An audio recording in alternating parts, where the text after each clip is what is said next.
Hello दोस्तों, आज के वीडियो में हम डिस्कस करेंगे reason for growth in public expenditure and sources of public revenue.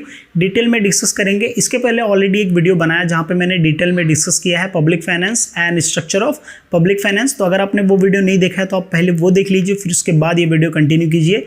Video का जो लिंक है डिस्क्रिप्शन में डाल दूंगा, आई बटन में ऐड कर दूंगा, तो आप देख लीजिएगा। एंड अगर आपको इस टॉपिक का नोट चाहिए तो आप मेरे वेबसाइट पे विजिट कर सकते हैं imaduddinhkara.com, लिंक डिस्क्रिप्शन में डाल दूंगा, जिससे आपको काफ़ी आसानी होगा स्टडी करने के लिए, क्योंकि आपको सीक्वेंस में नोट्स मिल जाएगा विद क्वेश्चंस के साथ। ठीक है। और अगर आपके कुछ क्वेश्चंस होंगे या आपके कुछ सुझाव फीडबैक होंगे तो जरूर कमेंट सेक्शन में आप बताइएगा, या आपके पास अगर कुछ एग्जाम्पल्स है तो जरूर, या कोई पॉइंट मैं मिस करता हूँ तो कमेंट सेक्शन में जरूर बताइएगा। ठीक है। अब reason for growth in public expenditure, इसका क्वेश्चन मतलब ये होता है कि जो पब्लिक एक्सपेंडिचर उसके अंदर क्यों ग्रोथ, मतलब उसके अंदर क्यों इंक्रीज होता है। ठीक है, क्यों ग्रोथ होता है। अब ये पब्लिक एक्सपेंडिचर मतलब होता है गवर्नमेंट का जो एक्सपेंस है उसी को हम क्या बोलते हैं, पब्लिक एक्सपेंडिचर। गवर्नमेंट का एक्सपेंडिचर क्या होगा, क्या एक्सपेंस करता है गवर्नमेंट, एजुकेशन सेक्टर्स के लिए करता है, मेडिकल फैसिलिटी हेल्थ सेक्टर्स के लिए करता है, इंफ्रास्ट्रक्चर डेवलपमेंट के लिए, डिफेंस के लिए, सोशल जो पब्लिक यूटिलिटी सर्विस होते हैं उसके लिए क्या करता है, एक्सपेंडिचर करता है। तो वो क्या होता है, गवर्नमेंट का और पब्लिक एक्सपेंडिचर होता है। राइट। सो अब पब्लिक एक्सपेंडिचर ये क्यों इंक्रीज होता है, उसके क्या क्या रीजंस है वो हम क्या करेंगे, स्टडी करेंगे। पहला पॉइंट क्या बोलता है, increase in activity of the government. Government का एक्टिविटी इंक्रीज होना, दैट मीन्स गवर्नमेंट का जो एक्टिविटी, जैसे एजुकेशन सेक्टर्स में जो एक्सपेंडिचर करता है गवर्नमेंट, डिफेंस सेक्टर्स के लिए करता है, सोशल वेलफेयर के लिए, सोसाइटी के बेनिफिट्स के लिए जो करता है, उस एक्टिविटीज़ के अंदर इंक्रीज होना। तो अब जब इंक्रीज होगा एक्टिविटी तो जाहिर सी बात है पब्लिक एक्सपेंडिचर भी इंक्रीज होगा। अगर एजुकेशन सेक्टर्स को हमको इंप्रूव करना है तो भाई हमको एक्सपेंडिचर भी ज़्यादा करना पड़ेगा। राइट। सो जैसे हम एक्सपांड करते हैं, जैसे कोई भी सेक्टर्स को जितना इंप्रूव करते हैं, डेवलपमेंट करते हैं, उसके लिए एक्सपेंडिचर भी उतना लगता है। सो जब गवर्नमेंट क्या करेगा, अपना एक्टिविटीज़ को एक्सपांड करेगा, इंक्रीज करेगा, तो पब्लिक एक्सपेंडिचर भी क्या होता है, इंक्रीज होता है। अंडरस्टूड। सेकेंड पॉइंट क्या बोलता है, रैपिड इंक्रीज इन पॉपुलेशन। अब जाहिर सी बात है अगर पॉपुलेशन इंक्रीज होगा तो जाहिर सी बात है जो डिमांड भी बढ़ेगा, और जब डिमांड बढ़ेगा तो एक्सपेंडिचर भी इंक्रीज होगा। दैट मीन्स अगर पॉपुलेशन इंक्रीज होता है तो पब्लिक एक्सपेंडिचर भी क्या होगा, इंक्रीज होगा। जब ज़्यादा लोग होंगे, डिमांड भी, पब्लिक यूटिलिटी सर्विस का डिमांड भी ज़्यादा होगा। राइट। तो उसकी वजह से एक्सपेंडिचर भी क्या करना पड़ेगा, ज़्यादा करना पड़ेगा। So that is rapid increase in population. Third point क्या बोलता है, ग्रोइंग अर्बनाइजेशन। देखो, एक अर्बनाइजेशन मतलब होता है जहां पे आपको 24 आवर सर्विस अवेलेबल हो, चाहे वो ट्रांसपोर्टेशन हो, चाहे वो मेडिकल हो, चाहे वाटर सप्लाई, इलेक्ट्रिसिटी। तो आप देखिए गवर्नमेंट क्या करता है, बहुत सारा अमाउंट एक्सपेंडिचर, मतलब बहुत सारा अमाउंट क्या करता है, एक्सपेंस करता है। किसके लिए, ताकि हर जगह लाइट फैसिलिटी, इलेक्ट्रिसिटी फैसिलिटी हो, हर जगह जो है रेलवे फैसिलिटी हो, ट्रांसपोर्टेशन का फैसिलिटी हर जगह रहे। सो मेडिकल फैसिलिटी हर जगह अवेलेबल रहे 24 आवर्स, और उसके अंदर इंप्रूवमेंट करना है एजुकेशन सेक्टर्स के लिए, सभी के लिए क्या करता है गवर्नमेंट जो एक्सपेंडिचर करता है।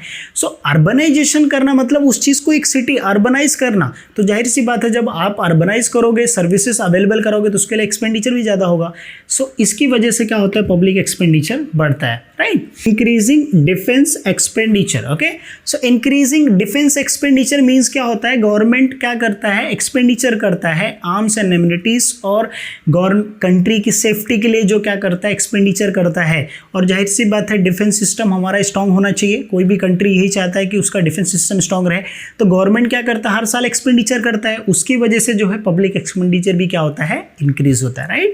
इसके अगर आपको एग्जांपल्स आते रहेंगे तो जरूर कमेंट सेक्शन में बताइएगा। ठीक है। Spread of democracy. ओके। अगर आप डेमोक्रेसी की बात करते हो, दैट मीन्स हमारे इंडिया में जो है डेमोक्रेसी कंट्री, लाइक डेमोक्रेटिक है। तो यहाँ पे क्या होता है, जब एक रिप्रेजेंटेटिव का सिलेक्शन होता है तो उसके लिए इलेक्शन होता है। सो ये सारी एक्टिविटीज़ के लिए बहुत ज़्यादा एक्सपेंडिचर भी करता है गवर्नमेंट। राइट। तो वो एक्सपेंडिचर क्या, उसकी वजह से क्या होता है, पब्लिक एक्सपेंडिचर इंक्रीज होता है। बेसिकली डेमोक्रेसी दैट मीन्स हम जो रिप्रेजेंटेटिव क्या करते हैं, सेलेक्ट करते हैं, उसके लिए जो वोटिंग होता है, ये सारी एक्टिविटीज़ के लिए भी क्या होता है, एक्सपेंडिचर होता है। तो वो पब्लिक एक्सपेंडिचर ही होता है। सो उससे क्या होता है कि हमारा जो पब्लिक एक्सपेंडिचर है वो इंक्रीज होता है। राइट। तो डेमोक्रेसी की वजह से जो सिलेक्शन होता है, जो वोटिंग सारा सिस्टम जो होता है, उसकी वजह से उसमें बहुत ज़्यादा एक्सपेंडिचर कॉस्ट लगते हैं। तो इसकी वजह से पब्लिक एक्सपेंडिचर क्या होता है, इंक्रीज होता है। राइट। इन्फ्लेशन है, इन्फ्लेशन दैट मीन्स एक ऐसा सिचुएशन जहाँ पे प्राइसेस का इंक्रीज होता है। अब वो प्राइसेस जब इंक्रीज होगा तो गवर्नमेंट का कॉस्ट, मतलब जो प्रोडक्ट है उसका कॉस्ट भी बढ़ेगा, और जब कॉस्ट बढ़ेगा तो गवर्नमेंट जो एक्सपेंडिचर करेगा तो अल्टीमेटली क्या होगा, वो इंक्रीज ही होगा, क्योंकि इन्फ्लेशन को रोकने के लिए गवर्नमेंट क्या करता है, एक्सपेंडिचर करता है, राइट। सो प्राइस स्टेबिलिटी के लिए जो खर्चा करेगा एक्सपेंडिचर, तो जाहिर सी बात है पब्लिक एक्सपेंडिचर इंक्रीज ही होगा, राइट। और ये गवर्नमेंट का ही होता है, minimum government main role play करता है। Even RBI that is Reserve Bank of India, monetary policy, वो भी इंपॉर्टेंट रोल प्ले करता है, बट इसके लिए कॉस्ट भी लगता है, राइट, इंक्रीज हो जाता है, तो उसके लिए पब्लिक एक्सपेंडिचर भी क्या होता है, इंक्रीज होता है। Industrial development, okay, industrial development मतलब होता है कि जो भी इंडस्ट्रीज, मैन्युफैक्चरिंग सेक्टर्स को इंक्रीज करने के लिए जो गवर्नमेंट क्या करता है, एक्सपेंडिचर करता है। तो आपको पता होगा गवर्नमेंट ने बहुत सारे ऐसे स्कीम्स लाए हैं। सो अभी रिसेंटली क्या हुआ, एक नया पैकेज अनाउंसमेंट हुआ जहाँ पे जो है मीडियम स्मॉल इंटरप्राइज के लिए नया सिस्टम लाया। मतलब इंडस्ट्रियल को हमको ग्रोथ करना है, मतलब हमको इंडस्ट्री सेक्टर्स जो है उसको इंक्रीज करना है। आत्मनिर्भर दैट मीन्स सेल्फ रिलायंट। अब ये सेल्फ रिलायंट बनने के लिए हमारे पास उतने प्रोडक्ट क्या करना चाहिए, प्रोड्यूस होना चाहिए, वैराइटीज प्रोडक्ट, उसके लिए ढेर सारा कॉस्ट लगता है। तो जब गवर्नमेंट का पब्लिक एक्सपेंडिचर, मतलब गवर्नमेंट वहाँ पे क्या कर रहा है, सब्सिडीज दे रहा है, राइट, वहाँ पे लोन दे रहे हैं लोगों को। तो अब जब स्टार्टअप होंगे तो उसकी वजह से क्या होगा, पब्लिक एक्सपेंडिचर इंक्रीज होता है। और बेसिकली गवर्नमेंट इंडस्ट्रियल डेवलपमेंट के लिए ज़्यादा फोकस करता है, क्योंकि ये भी एक इकोनॉमी का सबसे मेन पार्ट है कि भाई अगर हमारे पास इंडस्ट्री सेक्टर्स स्ट्रॉन्ग रहेंगे, टेक्नोलॉजी अपडेशन रहेगा, तो हम इकोनॉमी को ग्रोथ कर सकते हैं। सो इसकी वजह से पब्लिक एक्सपेंडिचर क्या होता है, इंक्रीज रहता है। Disaster management, specially every country has a disaster management. Disaster management basically होता है कि भाई जो भी रिस्क है उसको जितना कम से कम मिनिमाइज करना। सो डिजास्टर मैनेजमेंट का काम होता है कि अगर कुछ हो गया है तो उसको कैसे हम जल्दी से फास्ट कर सकते हैं। अभी आपने एक रिसेंटली हुआ था लास्ट टाइम कि भाई उड़ीसा में जो था वो बहुत बड़ा तूफान आया था, उसकी वजह से जो है बहुत सारे लोग बेघर हो गए थे, बहुत सारे, उसको रिहेबिलिटेशन कराने के लिए। सो डिजास्टर मैनेजमेंट का बेसिकली इसके ऊपर भी क्या होता है, बहुत ज़्यादा कॉस्ट होता है, लगता है, तो मैनेज करने के लिए, तो इसकी वजह से पब्लिक एक्सपेंडिचर भी क्या होता है, इंक्रीज होता है, राइट। आपको समझ में आ गया डिजास्टर मैनेजमेंट। अगर आपके पास कुछ एग्जाम्पल्स होंगे तो जरूर कमेंट सेक्शन में बता सकते हैं। अब हम डिस्कस करेंगे सोर्स ऑफ पब्लिक रेवेन्यू। देखो सोर्सेस ऑफ पब्लिक रेवेन्यू दो हैं, एक टैक्स है और एक है नॉन टैक्स है। टैक्स में हमने डायरेक्ट टैक्स होता है और एक इनडायरेक्ट टैक्स होता है।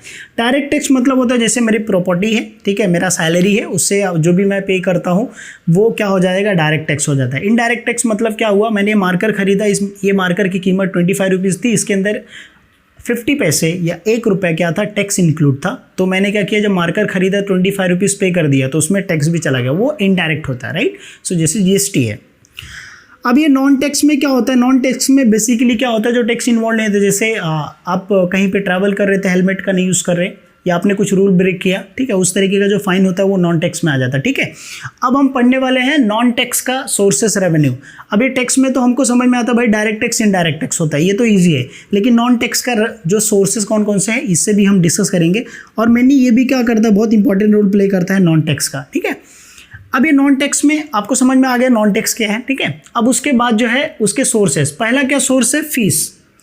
फीस जाहिर सी बात है, जब हम कॉलेज में एडमिशन लेते हैं तो फीस पे करते हैं। सेम वे गवर्नमेंट का भी क्या होता है, जैसे एजुकेशन से बहुत सारे रजिस्ट्रेशन प्रोसेस होता है, वहाँ पे क्या करना पड़ता है, आपको पे करना पड़ता है 100 रुपीज़, 50 रुपीज़, 500, 1000 रुपये, डिपेंड अपॉन दी जो भी है एग्जामिनेशन या कोई चीज़ होता है रजिस्ट्रेशन के लिए, उसके लिए आप पे करते हो, तो वो क्या होता है, फीस, राइट। सो उससे गवर्नमेंट को क्या होता है, अच्छा खासा इनकम होता है। जैसे एग्जांपल के तौर पे रेलवे का 1000 वैकेंसी निकला, अब 1000 वैकेंसी के लिए 2 लाख लोगों ने फॉर्म भरा, तो 2 लाख लोगों ने फॉर्म भरा रहेगा तो कुछ पे किया रहेगा ना, तो गवर्नमेंट का क्या हो गया, रेवेन्यू हो गया, understood. Price of the public goods. अब price of the public goods मतलब ये होता है भाई, प्राइस ऑफ पब्लिक गुड्स मतलब पहले क्या होता है, ऐसे गुड्स जो गवर्नमेंट प्रोवाइड करता है, जैसे रेलवे का सर्विस हो गया, राइट। सो अब वो रेलवे का सर्विस जब आप अगर आप सर्विस यूज़ करोगे तो आप कुछ ना कुछ पे करोगे, राइट। सो वो क्या हो जाता है, प्राइस ऑफ पब्लिक गुड्स। तो पब्लिक गुड्स से अगर आप सर्विस जो है वो पब्लिक गुड्स का सर्विस लोगे तो गवर्नमेंट को क्या होता है, इनकम होता है, तो वो नॉन टैक्स में आता है, ठीक है। उसके बाद क्या है, स्पेशल असेसमेंट। दैट मीन्स कुछ ऐसे होते हैं, यहाँ पे मैंने सेज लिखा है, that is special economics zone, ठीक है।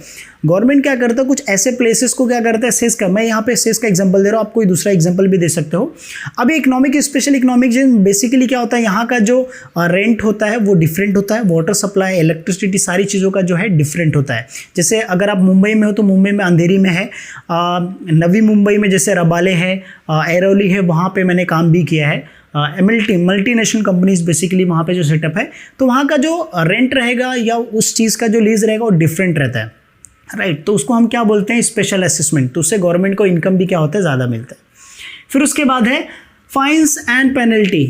ये तो हमने काफ़ी टाइम, आपने भी अगर जैसे काफ़ी टाइम देखे रहेंगे कि भाई जैसे आप विदाउट टिकट ट्रैवलिंग करते हो तो आपको अगर पकड़े जाते हो तो आपको फ़ाइन पे करना पड़ेगा, राइट। तो फाइन एंड पेनल्टीज़ होता है बेसिकली। या आप बाइक से ट्रैवल करो, हेलमेट का यूज़ नहीं करो, या आपके पास लाइसेंस कैरी नहीं किए हो तो उसके लिए भी फ़ाइन लगता है। तो बहुत सारे हैं, बहुत सारे लोग रूल ब्रेक करते हैं तो उसका फाइन पेनल्टी किसको जाता है, गवर्नमेंट को जाता है, right. Recent example, due to कोविड-19 की वजह से गवर्नमेंट ने जो लॉकडाउन किया था उसमें बहुत सारे लोगों ने क्या किया था, उस चीज़ को ब्रेक किया था। तो गवर्नमेंट को उससे लाखों करोड़ों का बेनिफिट हुआ, ओनली इन महाराष्ट्र। तो ये भी क्या होता है, फाइन एंड पेनल्टी, उससे भी गवर्नमेंट का इनकम होता है। उसके बाद क्या है, गिफ्ट्स, ग्रांट्स एंड डोनेशन।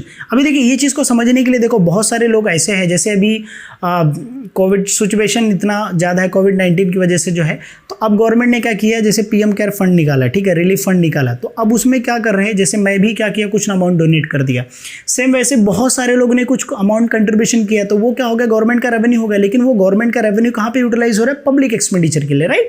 सो बहुत सारे लोग क्या करते हैं, डोनेशन देते हैं गवर्नमेंट्स को, ठीक है।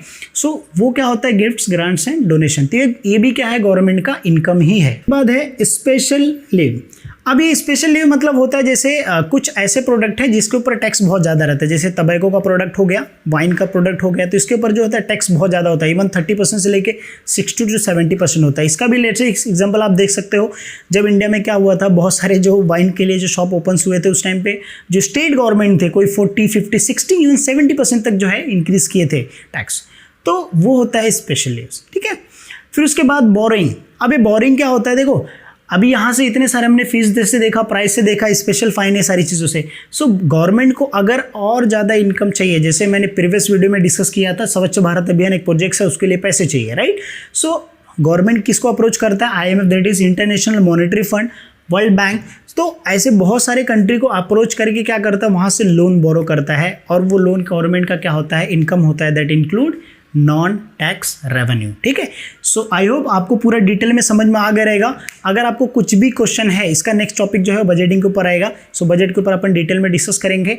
कुछ भी डाउट है तो कमेंट सेक्शन में बताइएगा। अगर आप वीडियो लास्ट तक देख रहे हैं तो प्लीज़ एक रिक्वेस्ट है कि आप एक अपना फीडबैक, जो नेगेटिव फीडबैक है या पॉजिटिव, आप जरूर कमेंट करके बताइए। डेफिनेटली श्योर मैं नेक्स्ट वीडियो में जो है उस चीज़ को इंप्रूव करूंगा। Thank you so much guys for watching video.